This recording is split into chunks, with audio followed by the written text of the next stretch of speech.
Hello and welcome to Decision NYC with Ben Max. I'm Ben Max, your host and executive editor of Gotham Gazette. The 2021 New York City election season is underway, and it's poised to be the most significant municipal election in decades. All of city government is on the ballot, and because so few incumbents are eligible to run for their current seats due to term limits, New Yorkers are electing many new office holders in the next roster of leadership for our city. There will be a new mayor of New York City elected here in 2021, as well as a new city controller, new borough presidents, and many new city council members. And that's not all that's on the ballot. A number of incumbents are eligible for and seeking re-election.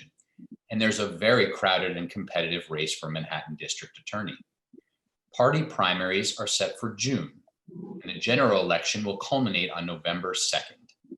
This is the first full set of municipal elections that will feature early voting as well as ranked choice voting, a system that applies to party primary and special elections only. And we'll explain that one on its own show.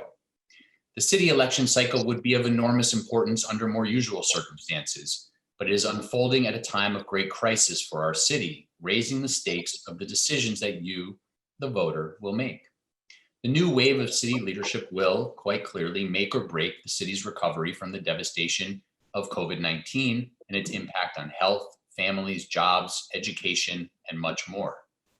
So we're pleased to bring you this new series of interviews with the candidates running for mayor of New York City, as well as with candidates for other offices. These one-on-one conversations will help you get to know the candidates better, learn about their backgrounds and platforms, where they stand on key issues, and what their vision is for the future of the city. We hope this and other interviews will help you sort through your many choices and make an informed decision when it is time to vote.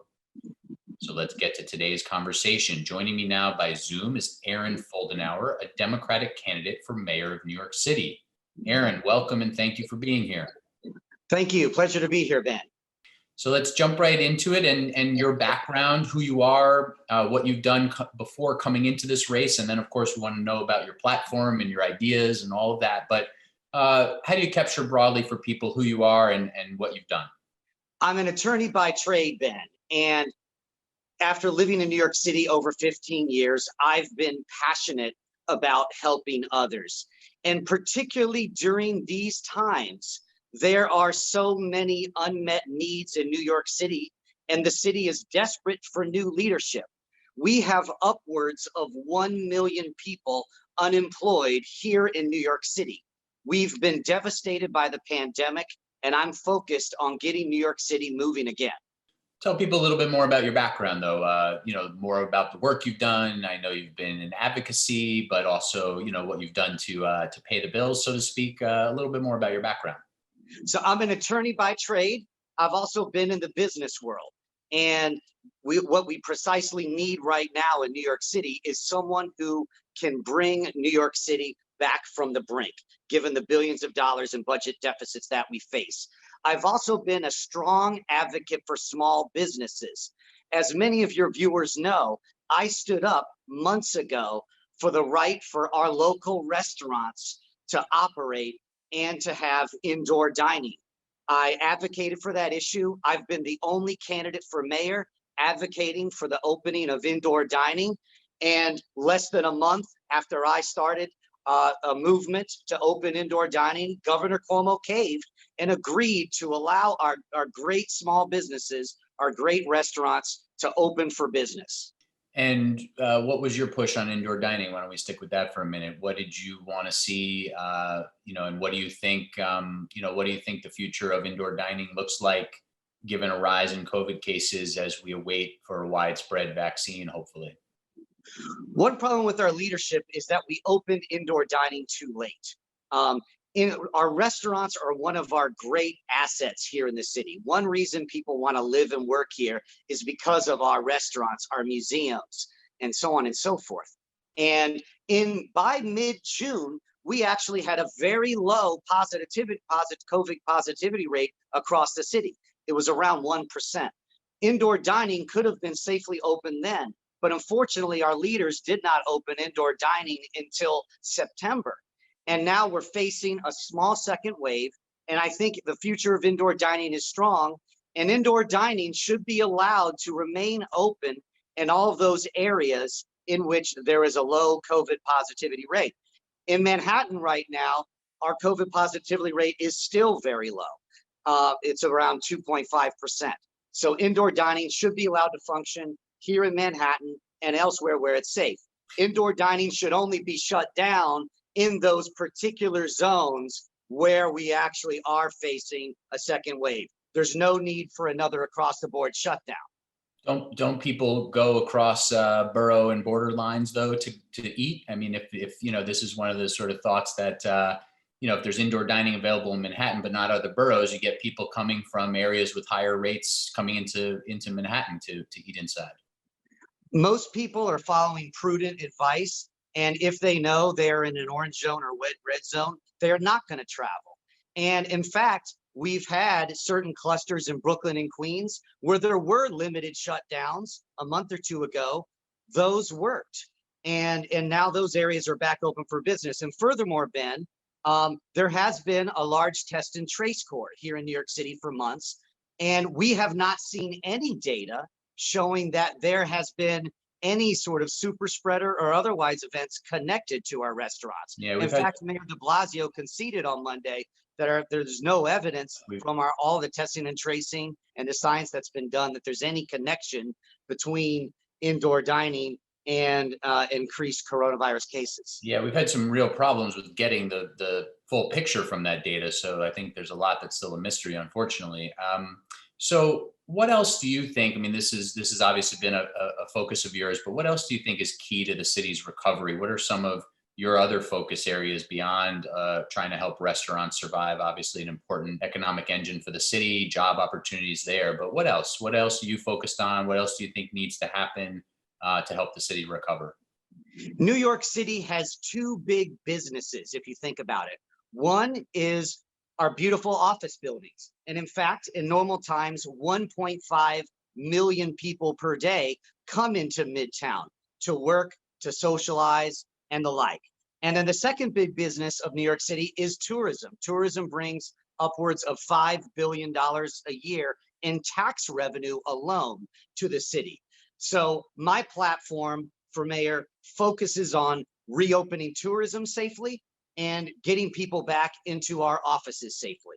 So revitalizing those two industries is key to bringing back jobs to our city. And I might add that the people who have lost their jobs are disproportionately minority, disproportionately underprivileged. So the white collar workers have been fine. They're working from home. They're doing fine. The people who are losing their jobs are the baristas at Starbucks, are the waiters and waitresses.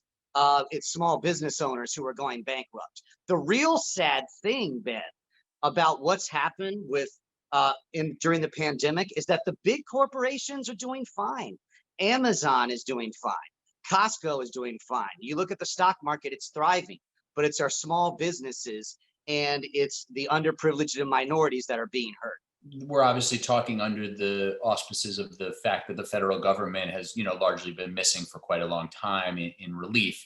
If you zoomed out a bit, would your preference be that there's more limited economic activity while the federal government is sending people more money to reduce the spread of COVID? Or I just want to sort of gauge where you're at in this spectrum, because there is a wide spectrum of how people are thinking about what the federal government's role is, what economic activity we should be encouraging, et cetera.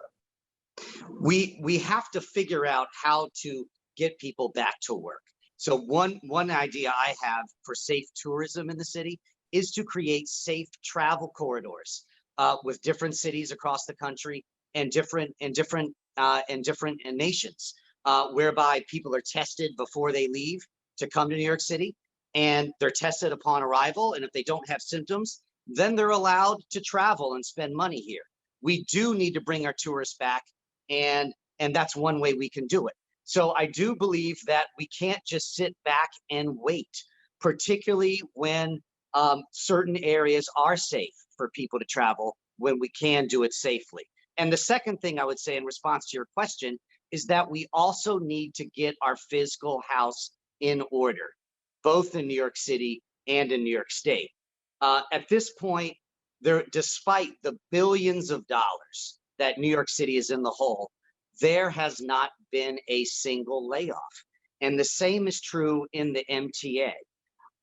So what we're doing is we're creating an even greater problem down the road. And because of our leaders' inactions on this issue, we're going to have to even make more drastic cuts to the MTA and more drastic cuts to the budget down the road if we don't get our economy moving. So clarify here, you're calling for major layoffs at government, in city government and the MTA? I'm not calling for major layoffs, but we have to look at every government agency and every department and see what's necessary. I'll give you one example. The MTA has been conducting full commuter service on the Metro North line ever since the pandemic started. And all the commuter service from Westchester and Connecticut into the city is primarily designed to bring office workers into Manhattan. Well, guess what? As we all know, office workers have not been coming to work by and large. So it's been unnecessary to operate commuter trains on a full schedule during this time. And the same goes for express buses. Express buses are very costly. And even during normal times, they are heavily subsidized and they also pollute our environment. We've been running a full express bus schedule throughout the city and from the city to other points. And it doesn't make sense when those buses and trains are empty. Right, right. So let's talk a little bit more about balancing the city's, books and managing the city budget.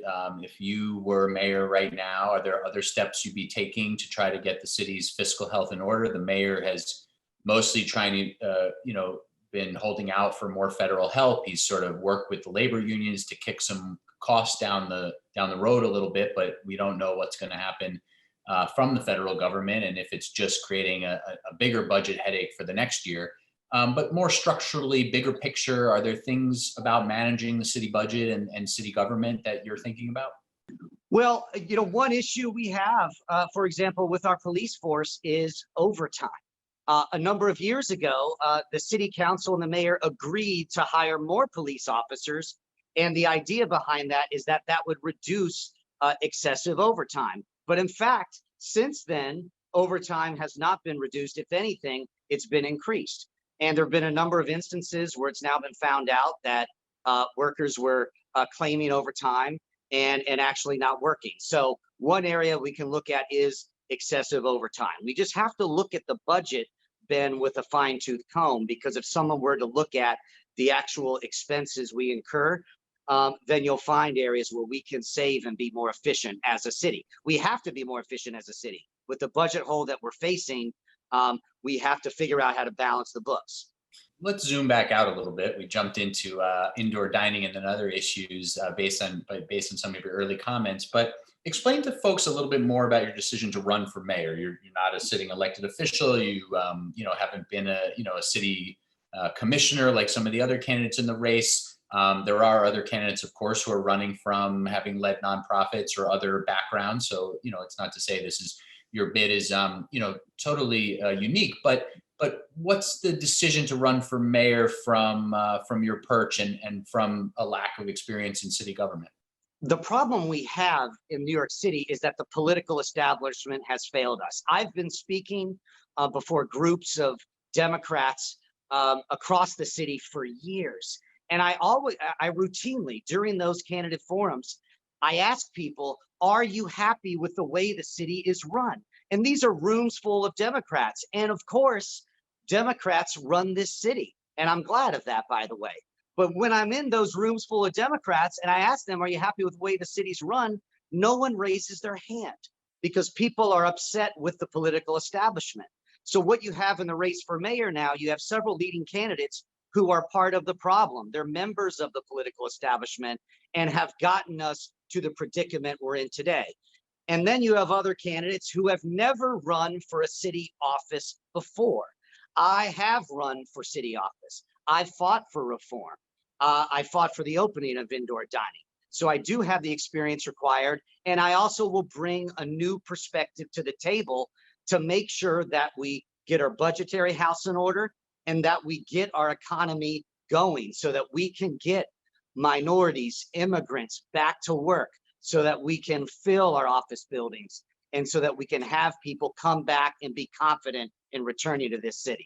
Say a little bit more about what you think the experience is that prepares you to be mayor of New York City. You said, that you've both been doing advocacy, talking to groups, having run for office before. That combination of things you think makes you qualified and ready to lead city government? I am. I've worked as an attorney for many years, and if you want to make a difference in the city, you have to know the laws and you have to know how to pull the levers of power. And that's what I've been dealing with as an attorney. As a politician, as an advocate, I've been successful. I've actually fought for successful police reform before. You probably heard of the incident when I ran for city council in 2017, where Bill de Blasio's New York Police Department were seizing political literature, literally pieces of paper from people, including myself, as they were entering a de Blasio town hall. I filed legal complaints over this misconduct. And as a result, the NYPD agreed to never violate the free speech rights of people in such a way again. So I fought for police reform. I fought for small businesses, and I'm going to bring a new perspective to city government and correct our failed establishment.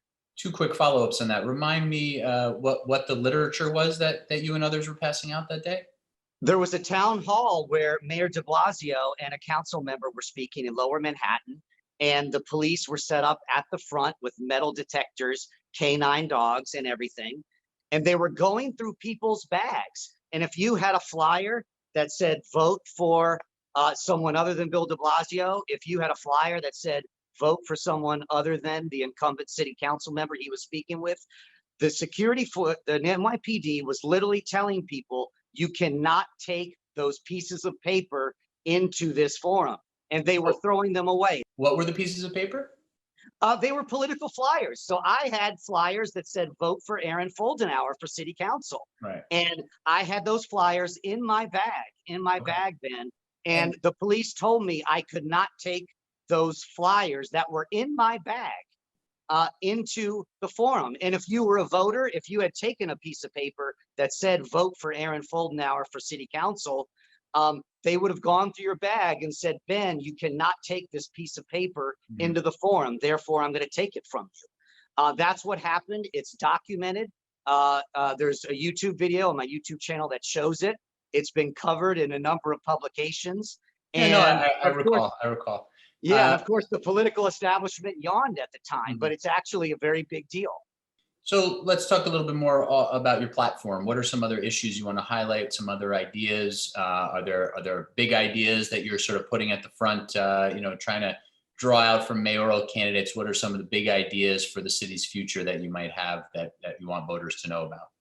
One of the other issues I'm focusing on is the environment. In fact, a publication you're affiliated with, Ben, the Gotham Gazette, called me an environmental advocate in politics back in 2017 when I ran for city council. And my message to people is that the environment is not just an issue for the federal government. A lot of people, when they think of the environment, they say, oh, that's the EPA's job. But actually, there's a lot we can do as a city for the environment. And what I tell people is about Bloomberg's ban on indoor smoking. At the time, it sounded like a crazy idea, but in fact, New York City set an example for the world. And now in most major cities around the world, the fact that there is no smoking indoors is actually the norm. So we can actually take a lead with respect to the environment as well. What would you do? What would you do as mayor, or try to do as mayor, on the environment? One issue is that we need to reclaim our streets. So, we have relegated our streets to gas guzzling cars. We need to look at how we can use our infrastructure with more electric vehicles and use our streets in other ways. And the unfortunate thing about the pandemic is that mass transit ridership is only 30% of what it once was. Vehicular traffic is now 80 or 90% of what it was. We've got to figure out how to bring people safely back to mass transit and how to take back our streets in the city. Yeah, say a little bit more about that. What do you mean by take back streets? Are you talking about more public plazas and pedestrian, shutting down streets to all vehicles? Are you talking about bus lanes, bike lanes? What are we talking about here? Yeah, the first thing, we can convert more streets into green plazas. The current administration has taken actually some small steps into having some pedestrian streets, and we can reserve more lanes for seating, for grassy areas, and we do need more bike lanes. We do need more. We do need more safe, and green transit, including bike lanes. Let's touch on a couple other issues. Let's talk housing. Obviously, pre-COVID, there was a housing crisis, a homelessness crisis, a NYCHA crisis. There still are all those things, but the field of play, so to speak, has changed a bit due to COVID, but we don't know for how long and how much. But what are some of your thoughts on how to solve the city's housing crises, in whichever, they're all interconnected, right? When you talk about public housing, private housing, and homelessness, but what are some of your thoughts on solving some of those ongoing issues? One of my major platforms, Ben, is that we must protect our small property owners. Listen, this pandemic has been a huge crisis, and of course, it was necessary to put in an eviction moratorium during the pandemic so that people were not left homeless. The problem is that then you have property owners, and it could be someone like you or me who has an investment property somewhere in New York City where you rent it out to someone. And what if they don't pay their rent to you? That's all well and good, but then how do you pay your mortgage? How do you pay your property taxes? So we must not leave behind our property owners. One appalling thing is that during the middle of the pandemic, in October of this year, New York City put 3,000 properties across the city for sale because of unpaid property tax liens and water liens. And this is outrageous, where you have property owners in the city who may have lost their job or may still be working, but their tenants are not paying their rent. And now the city is trying to seize property from them. So what do you do? What's the answer without, a huge infusion of federal funds? What do you do? Well, you have to postpone tax lien sales. And Mhm. also, and the city's taken some small steps in this regard, the late payment for property taxes is normally 18%. And that's totally unfair. That's been reduced slightly. But we have to continue to allow people to have extra time to pay their property taxes, particularly when they have other unpaid bills and exigent circumstances due to the pandemic. And then number three, we have to figure out how to compensate small landlords who have been hurt by the fact that tenants are unable to pay their rent. So that's a third thing. What's the balance there? How do you sort of protect tenants from eviction, and then also try to make the smaller or even the larger landlords whole, or find that sort of ground between, how do you do the sort of means testing of who has and hasn't lost income and therefore, should be paying their rent but isn't? One of my proposals is that we must shift the eviction moratorium to a means tested eviction process. The problem is now courts are still largely closed. Even in the best of times, Ben, it takes 6 months for an eviction process to go from start to finish. And now with courts are closed, that can last even longer. Of course, we don't want anyone to be evicted, but some tenants, in fact, are abusing the system. So I've heard from a number of landlords where you have tenants who have a job, who are making money, and they just tell their landlords, sorry, I'm just not going to pay my rent because I don't have to. Because of the eviction moratorium, there's nothing you can do about it, even though I actually have plenty of money. So that's an abuse of the system. Right. That's going to come to a head sometime soon. Before we run out of time, we have about 4 more minutes here. NYCHA, public housing. There's estimates, $40 billion in need to get to a state of good repair. The numbers are sort of almost, you almost can't wrap your head around what the need is. But what would be a couple of the pillars for you? Again, let's assume there's some federal money, but it's not going to get you anywhere near $40 billion over 5 to 10 years. What are some of the pillars for you to help NYCHA get to a state of good repair and help people live in habitable conditions in public housing? My first act when I become mayor of New York City will be to call for a top to bottom audit of NYCHA. In fact, other even establishment politicians have said that NYCHA actually has a lot of money, but a lot of the money is not used wisely. One of my ideas is that we need to overhaul contracting rules here in New York City. There's a lot of red tape around government contracts, and what we need to do is eliminate a lot of that red tape and actually make sure that the city is getting the best product for the best price. And that applies to NYCHA as well, because if we get better deals when we want to repair the roofs of NYCHA, when we need to repair heating units in NYCHA, if we get more cost efficient contracts, then our money is going to go a lot further. So those are two ideas. Any quick idea on bringing in new revenue, though? I mean, I don't think either of those ideas, even if well executed, will get you, what you need to really bring in the revenue for NYCHA. Any thoughts? There's a variety of proposals and plans out there. Are there things that you subscribe to bring in revenue for NYCHA? I am open to bringing in new revenue for NYCHA as long as we protect the tenants who are there today. So if there is surplus land on NYCHA, and then we can build more units on that property, and then all the existing tenants are protected, they get a brand new apartment, and then the apartments can be sold or rented at a market rate, then that could be one idea that could bring in some more revenue. So we need to be innovative on how we use our land.